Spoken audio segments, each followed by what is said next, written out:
సాధారణంగా మన దేశంలో తుఫాన్లు జూన్ నుండి డిసెంబర్ వరకు సంభవిస్తూ ఉంటాయి.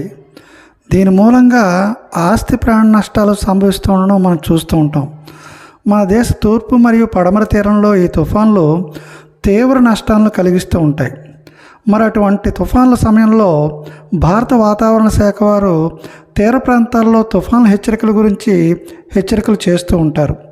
వీరు హెచ్చరికలు చేసేటప్పుడు నౌకాశ్రయాల్లో 1వ నెంబరు, 2వ నెంబరు, 3వ నెంబరు అని ప్రమాద సూచికల గురించి నెంబర్లు ఇవ్వడం మనం చూస్తూ ఉంటాం. మరి ఈ నెంబర్లు ఎన్ని, వాటి వివరాలు ఏమిటో ఈరోజు వీడియోలో మనం చూద్దాం. ఇక 1వ నెంబర్ హెచ్చరిక జారీ చేస్తే సముద్రంలో ఒక తుఫాన్ ఏర్పడే అవకాశం ఉందని తెలియచేయటం.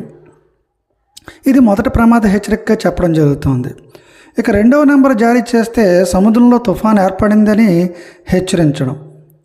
3వ నెంబరు అకస్మాత్తుగా గాలిలో వర్షం కురిసే అవకాశం ఉందని హార్బర్లో హెచ్చరికలు జారీ చేయడం. హార్బర్లో ఉండే పడవలు, నౌకలను సురక్షిత ప్రాంతాల్లో నిలపాలని ఇది హెచ్చరిస్తుంది. 4వ నెంబరు ఎగరవేస్తే హార్బరు, సముద్ర తీర ప్రాంతాల్లో గ్రామాలను హెచ్చరించడం. ఇది జాలర్లు, నౌకర్లు సముద్రంలోకి వెళ్ళకూడదని హెచ్చరించడం. 5వ నెంబర్ చేను హార్బర్ కుడివైపు తుఫాను తీరం దాటుతుందని అర్థం. ఇక 6వ నెంబర్ హార్బర్కి ఎడమవైపు తుఫాను తీరం దాటుతుందని అర్థము.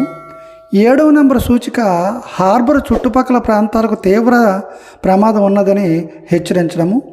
8వ హెచ్చరిక చిహ్నం హార్బర్కు కుడివైపు అతి తీవ్ర తుఫాను తీరం దాటవచ్చని అర్థము.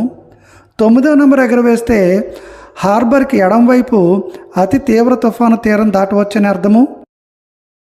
10వ నెంబర్ చిహ్నం ఎగురవేస్తే హార్బర్ చుట్టుపక్కల ప్రాంతాలకు ప్రమాదమని హెచ్చరించడము. 11వ నెంబర్ జారీ చేస్తే తుఫాను ఘోర విపత్తును సృష్టించే అవకాశం ఉందని అర్థము.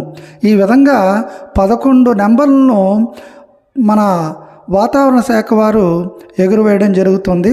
11వ నెంబరు అతి ఘోర విపత్తును సృష్టించే ప్రమాద హెచ్చరికగా మనం చెప్పడం జరుగుతూ ఉంటుంది.